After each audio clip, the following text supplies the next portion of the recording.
చంద్రబాబు అధికారిక నివాసం అక్రమ కట్టడమని, నది పరివాహకంలో ఎలాంటి నివాసాలు ఏర్పాటు చేయకూడదని వైఎస్ఆర్సీపీ అధికార ప్రతినిధి పుత్త శివశంకర్ అన్నారు. అక్రమ కట్టడాన్ని సీఎం అధికారిక నివాసంగా ప్రకటించడాన్ని ఆయన తీవ్రంగా తప్పుపట్టారు. చట్టాలు తయారు చేసే వారే అక్రమ నివాసాల్లో ఉండడం సబబేనా అంటూ ప్రశ్నించారు. తాడేపల్లిలోని వైఎస్ఆర్సీపీ కేంద్ర కార్యాలయంలో గురువారం శివశంకర్ మీడియాతో మాట్లాడారు. అనుమతి లేదు, కానీ ఒక ముఖ్యమంత్రిగా ఉన్నటువంటి వ్యక్తి గత 10 సంవత్సరాల నుంచి ఆ అక్రమ నివాసంలో ఉండడము ఏం సంకేతాలు మనం ఇస్తున్నాము? మనమే చట్టాలు తయారు చేస్తాము, మనమే చట్టాలు పాటించాలని చెప్తాము, కానీ మనమే అటువంటి అక్రమమైనటువంటి కట్టడాలు ఉండడం అనేటువంటిది సమంజసమేనా? ఒక్కసారి దీని యొక్క చూసుకున్నట్లయితే వీళ్ళు ఆ నిర్మాణం గురించి ఇప్పుడు ఏదైతే లింగమనేని ఎస్టేట్ అంటున్నాం కదా, చంద్రబాబు గారు ఉండేటువంటి ఎస్టేట్ లింగమనేని ఎస్టేట్ అనేటువంటిది అంటున్నాం కదా, అక్కడ గతంలో 2014 సంవత్సరంలో ఉమ్మడి రాష్ట్రంలో ఉన్నప్పుడు అప్పుడు ప్రతిపక్షంలో తెలుగుదేశం పార్టీ ఉండే పిఏసి చైర్మన్గా రేవూరి ప్రకాష్ రెడ్డి అనేటువంటి వ్యక్తి ఉండే.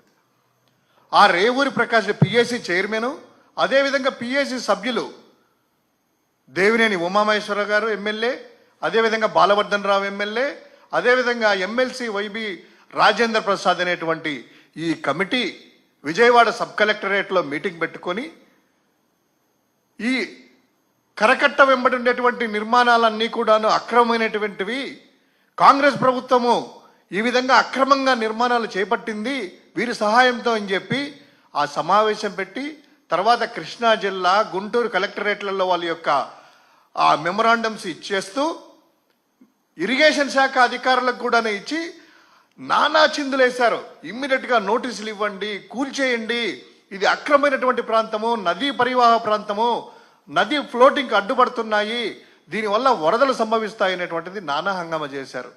అది జరిగిన తర్వాత రాష్ట్రము విడిపోవడము, కొత్త రాష్ట్రం వచ్చిన తర్వాత తెలుగుదేశం పార్టీ అధికారంలోకి రావడము, వచ్చిన తర్వాత కూడా 2014 డిసెంబర్ 31వ తారీఖున మంత్రివర్గం ఏర్పాటు చేసుకుని ఉన్నటువంటి అప్పుడు మంత్రి ఇరిగేషన్ శాఖ మంత్రి దేవినేని ఉమామహేశ్వరరావు గారు బోటులో వెళ్తూ విలేకరులందరినీ తీసుకుని వెళ్ళేసి అధికారులను ఈ నిర్మాణాలన్నీ కూడాను ఏదైతే ఇప్పుడు ఉన్నటువంటి చంద్రబాబు ఎస్టేట్ ఉంది కదా, లింగమనేని ఎస్టేటు, అదేవిధంగా ఆ కటకట్ట ప్రాంతంలో ఉండేటువంటి బిల్డింగ్లన్నీ కూడా అక్రమ కట్టడాలు అని చెప్పి నానా హంగామా చేస్తూ మంత్రిగా ఉన్నటువంటి ఆయన ఇవన్నీ కూల్చాలనేటువంటి నోటీసులు ఇస్తున్నాము, అన్ని చేస్తున్నాం అన్నారు కదా, అది జరిగింది. నెక్స్ట్ డే 2015 జనవరి 1వ తారీఖున క్యాంపు కార్యాలయంలో చంద్రబాబు గారు ముఖ్యమంత్రి గారు ఇప్పుడు 2015 జనవరి 1వ తారీఖున విలేకరులతో మాట్లాడుతూ ఇది అక్రమ కట్టడము, కాంగ్రెస్ వారు చూడు ఎంత దుర్మార్గంగా వ్యవహరిస్తున్నారో, నదులను కూడా వదిలిపెట్టట్లేదు, ఈ యొక్క లింగమనేని ఎస్టేట్ దగ్గర నుంచి అన్ని బిల్డింగులన్నీ కూడా అవన్నీ అక్రమంగా కట్టారు, ఇవన్నీ కూల్చేస్తామనేటువంటిది ఆయనే చెప్పారు. కొద్ది రోజులు ఏమైందో ఏమో తర్వాత, కానీ కొద్ది రోజులకి ఎవరైతే వీళ్ళు అక్రమ కట్టడాలు ఇవన్నీ కూడా అని నానా హంగామా చేశారో, చట్ట ప్రకారం కూడా అవన్నీ కూడా అక్రమ కట్టడాలు, అదే ప్రాంతంలో చంద్రబాబు గారి నివాసం ఏర్పరచుకున్నారు. అప్పటికే చాలామంది తర్వాత కాలంలో అయితేనేమి మన మేధా పాట్కర్ గారు, జాతీయ పర్యావరణవేత్తలు రాజేంద్ర సింగ్ గారు, వీళ్ళందరూ కూడాను ఇక్కడంతా కూడా విజిట్ చేసి అయ్యా ఇవన్నీ కూడాను నదులు అనేటువంటిది చాలా ఎన్ని కుచించుకుపోవడం వల్ల ఈ కట్టడాల వల్ల ఫ్లోట్ దెబ్బతినేసేసి వరదలు అనేటువంటి సంభవిస్తాయి, దానివల్ల ఫ్లడ్స్ వస్తాయి, ఇది మంచిది కాదు, ఇదంతా పర్యావరణాన్ని కాపాడుకోవాలనేసి పదే పదే వాళ్ళు అప్పీల్ చేసినా కూడా చలనం లేదు చంద్రబాబు గారు, ఎందుకంటే ఆయన అక్కడ ఉన్నారు కాబట్టి.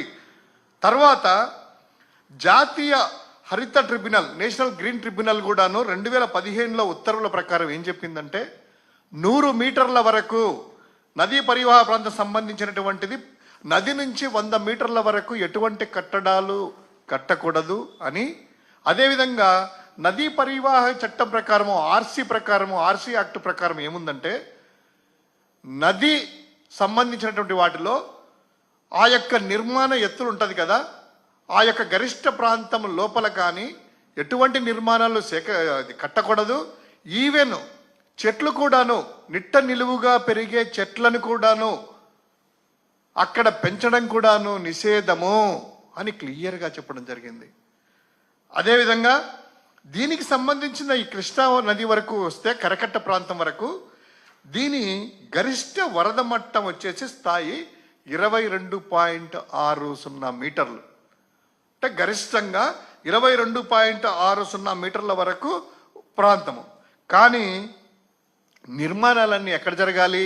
22.60 అబవ్ పైన ఎక్కడక.